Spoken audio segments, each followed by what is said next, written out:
Welcome to Class Insights, your source for the latest healthcare IT research and insights. I'm your host, Mark Alphin, with my colleague, Class President Stephen Lowe. Thanks for being here today. It's a pleasure to be here, Mark. Absolutely. Today, we're discussing Class's recent Best in Class 2023 report. This report is a comprehensive look at the top performing healthcare technology solutions as rated by the customers themselves. We'll be discussing many of the winners, what sets them apart, and what it means for the industry. So whether you're a healthcare provider, payer, vendor, or simply interested in the future of healthcare technology, this is an episode you won't want to miss. Let's dive in. Really briefly, Steve, let's talk about what it means to be a best-in-class winner. How do we see these vendors' efforts impacting the industry as a whole? So winning best in class is a big deal. And it's interesting to see as we talk with the providers who give us all the valuable feedback for this, you know, it's an awesome opportunity to celebrate the good that they see, right? We publish reports all year where we highlight challenges as well as accomplishments. This is a chance to say, here are the people who are doing it best. And the beauty of it is the vendors who win best in class, typically they're not setting out to win a best in class award. They're setting out to solve a problem in healthcare. They're setting out to do something incredible to make our healthcare experience better for the people delivering it. So the best in class award is capturing a really broad section of voices from healthcare who are saying, this is what's making a difference for us. And then we're using our platform to share that with people to see who's making a really big difference. Absolutely. So if you're a provider or you're a payer and you're looking at the report, what should you take when you see that best-in-class winner? What should you come to expect from those vendors? You know, I love thinking of a provider organization trying to make hard decisions with finite resources. These are organizations that, have to be really wise about how they dedicate their resources. And the way that they should, and we hope they use this report, is a validation and to give them some comfort in their strategic direction, right? You can't, as a healthcare organization, you can't invest in everything. You have to be smart about where are we going to make the biggest difference for our care. And in looking at a best in class, seeing who won the award is obviously, a great indicator. But there's so much more in this report as well. They can see how much has that vendor changed over time, and we'll get more into that. How much of a difference is there between the first, second, third vendor in a space? So I think seeing who won is great, but there's a lot more there to dig in to really make an informed decision as a healthcare provider. I completely agree. If you look at a lot of these market segments, it's interesting. I noticed how many of them, the separation between first, second, and third, sometimes with a tenth of a point. Yeah. I mean, it is that close, which means that the performance is really on par. I mean, you're not going to make a mistake going with any one of those vendors, but it also shows the competitive side, because I'll tell you, these vendors work really hard to see their name at the top. Yeah. So even though sometimes the separation's really, really close, clearly you have vendors that are going above and beyond to try to please their customers as best they can. Yeah, and we see that, and I think it's heartwarming for us here at Class to see vendors really strive to elevate their score, to get even better performance for their customers, right? And that's how we look at it. This is about elevating the solutions for the healthcare customers, and we just get to be the voice of that. So Mark, as we talk about the segments and the vendors that are measured, I'd love for you to kind of expound a little bit on how many vendors are measured, how many segments are we measuring? I think it's something we're proud of. Give us some detail there. Yeah, absolutely. So every year we've watched this number fluctuate. It typically goes up year after year as we measure a broader swath of the market. And so this year we had about 400 different vendors that we measured, representing over 900 different solutions. So pretty comprehensive view as we get into more and more market segments. Nice. Yeah, absolutely. Part of the excitement about that too is when you look at the number of awards we're giving out, those are also increasing. This year we gave out 143 Best in Class awards, which once again is just such an exciting thing to do as we watch more and more vendors get into the space, looking for ways to solve significant challenges our providers and payer partners face. So Mark, as we talk about these segments, which ones are first-time award eligible? Yeah, thanks for asking. I was actually going to read a couple of these to you. So some of the new market segments this year, we have ambulatory ophthalmology, we have ambulatory pediatric, CMS payer interoperability, debt collection services, denials management services, financial planning and analysis, government reimbursement services, senior living, assisted living and memory care, and also virtual scribing services. One thing that stands out to me is how many of these are revenue cycle focused. You know, when you look at what's happening in healthcare as a whole right now, organizations are trying to get the most they can. They're trying to optimize their solutions.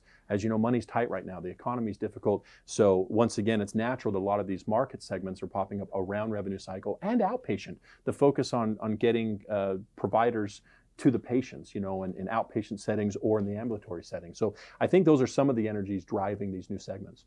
That's cool. And I like it that, you know, as you point out, where we're seeing some of this new energy in segments, I mean, that's what we're trying to do with KLAS, is be responsive to the market and in what we're hearing from healthcare providers saying, we need to hear more, we need to understand more in these spaces. Yeah, absolutely. The other thing, Steve, is we think about the traditional segments we've watched for a while. Obviously, we saw some interesting movement this year with some of the vendors. You want to talk about some of the things you saw this year and some of the things that stood out to you in this year's report? Yeah, this is a fun question because I think every best-in-class report is just so valuable on its own, right, for understanding. But there's a real beauty in saying, well, what's changed since the last report? You know, where have we seen movement?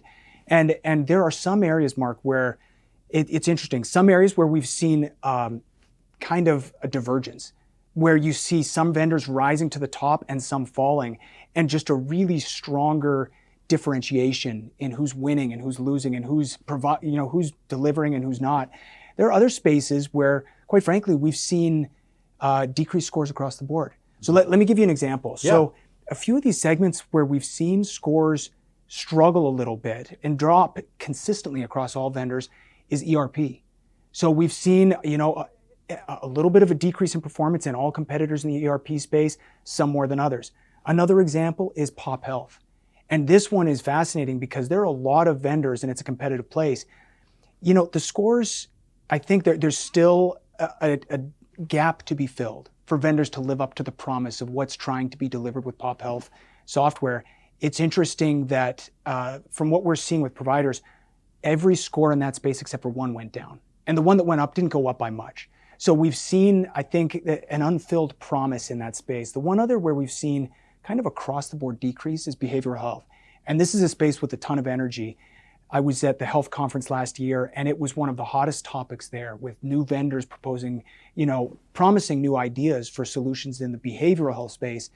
But from last year to this year, we haven't seen that translate into improved scores as related by the providers. So let me highlight a couple of spaces where we've seen improved performance from all the vendors in the space, or almost all the vendors. One is clinical decision support. And this is a space where scores are already high. There are some great performing vendors there, and they continue to get better. Another one is ambulatory RCM, where you're seeing a competitive space and the scores are coming in higher year over year. So it's kind of encouraging to see that improvement.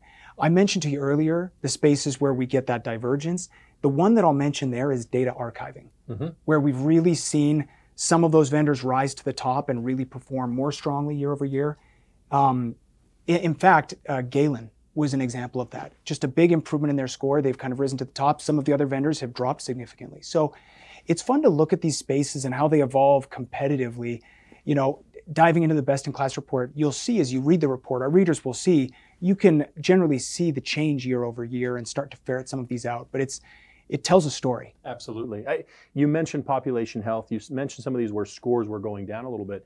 And that actually is one of the trends we saw this year. So, you know, every year KLAS measures the overall average score for both software and services. And one of the exciting things about getting the perspectives of the customers is as vendors make changes, we can see the scores typically go up and improve. We watched that year over year. And every year for the past 3 or 4 years, we've watched those average scores continue to get higher and higher. This year, they dropped. So that average software score dropped to the lowest it's been in 5 years. Services is still pretty high and doing really well. But there was a drop this year. And as I was thinking about that, a lot of it comes down to just the economy and the situation we're in right now. You know, we had those COVID years. And during COVID, what did we see? We saw vendors working really hard to take care of the providers, offering a lot of services free even. You know, rolling out the red carpet, trying to band together to overcome that difficult time. Now, as the dust has settled a little bit, we're running into labor shortages. So we have providers that are struggling to hire, you have vendors that are struggling to hire, and so what happens in those situations is the providers start looking for more from their technology partners, and naturally expectations go up. And so seeing some of those scores drop, I think, is indicative of the current economy and the current situations we're facing right now. There's definitely strain you can feel in the system. Absolutely, absolutely. So even with some of those challenges in the market, we still saw some vendors and services firms that bucked the trend and saw significant increases this year in performance. Let's talk about some of our most improved vendors and services firms out there. Yeah, really exciting story from KPMG. This is a firm that boosted their score by 25%, and just really, like, their customers talked about a level of turnaround in their space that is just phenomenal to see. So this is in the ERP business transformation and implementation leadership market segment. And what we saw here is customers of KPMG were saying that they were delivering on complex implementations, large scale projects, and doing so in a way that was, really improved, impactful, and positive. So, it's tremendous I love that we have an award to celebrate the most improved, and we're excited to see how KPMG delivered on that this year. On the software side, you want to talk about Veradigm? Yeah, Veradigm, it was exciting to see. So, this is part of that Allscripts, right? Several years ago when it split up into multiple entities now. And so now Veradigm has taken some of those assets and continued to market them and improve them. And this is specifically the Follow My Health application, which is a patient portal. And the exciting thing about this is you go back years to where it was JarDogs, then Allscripts acquired JarDogs, made it Follow My Health. Now Veradigm's continuing that forward, but they saw a 16% increase in scores this year. Customers are talking about better technology. They're talking about how they're seeing more automated post-visit summaries and other things that are really helping to make that product better. So it is exciting to celebrate those that we're seeing big improvements around, because as you know, we love that here at KLAS. Yeah. No, it's great to see those improvements. So let's talk about streaks, winning streaks. Absolutely. Who have we seen that's just managed to put together? We've talked about improvement. What about consistency? That is fun. And the vendors do get excited when they add more hardware to their collections, best in class awards. And there are a few that stand out. So obviously one that stands out is Epic. Epic has had fantastic performance for a number of years. And right now they've won the overall software award for 13 years in a row, which is really exciting. Another services firm to talk about, you talked about KPMG, was also Chartis.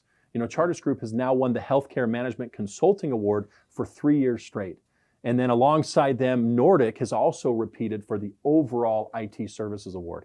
So fantastic consistency, which is, I think, the exciting thing to talk about there. But the other thing is recognizing there are a lot of vendors that they're adding their 4th, 5th, 6th awards.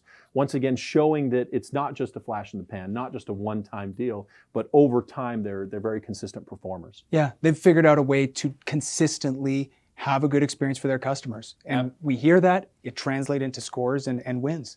Yes, it does. It's always fun to recognize these vendors that have that consistency year over year.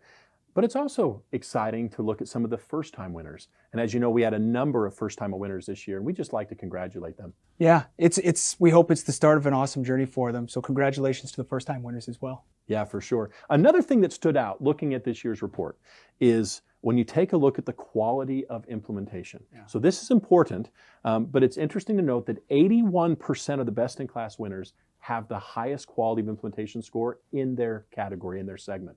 What is it about the implementation, Steve, that makes such a big difference to the overall KLAS score?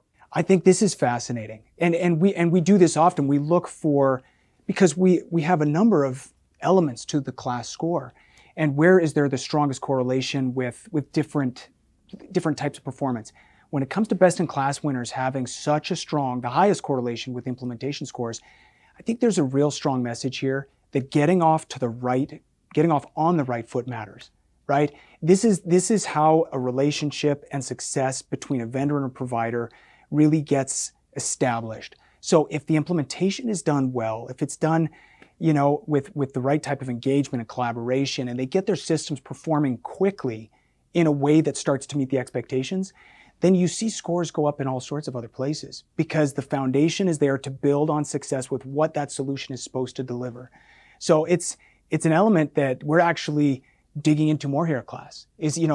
We believe that we can bring transparency to healthcare, and implementations is an area where we say, let's be that independent voice to help them go more smoothly. And we're excited about that. Absolutely. You mentioned that getting started off on the right foot is so important on implementations.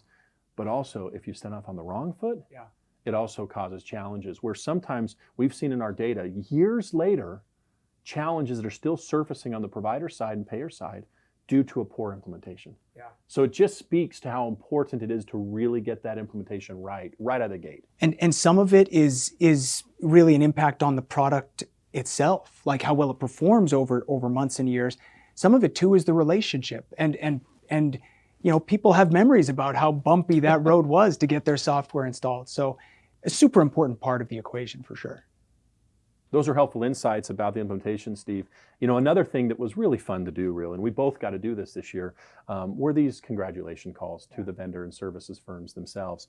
And those are exciting calls. We hop on the phone with the executive teams. Some have an inkling they've won, some don't know. And I just got to tell you, in some of the conversations I had, there was a lot of cheering, there was a lot of clapping, there was a lot of excitement as these vendors. This is a culmination of a lot of work, as you know, multiple teams working together that culminates in a Best in Class award. So it was fun to see those reactions. Were there any of the reactions that you saw that really stood out? I loved it. I thought those conversations were just the highlight for me, to be able to, congratulate them, right? The impact we get to have in healthcare is through the people innovating, right? These vendors who are delivering. So to be able to just share that moment of congratulations with them was exciting. I was struck by how consistently vendors winning Best in Class talked about how much of a team effort it was, right? You'd say, congratulations, you won.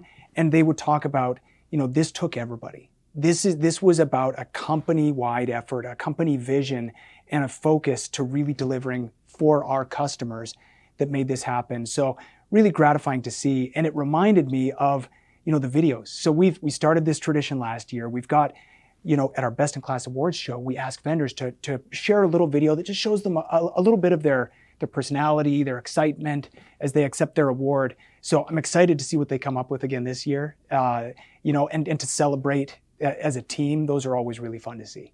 Those videos were a lot of fun, and I'm looking forward to the videos this year at the Best in Class Award Show. And part of the excitement is because of how widespread this report is.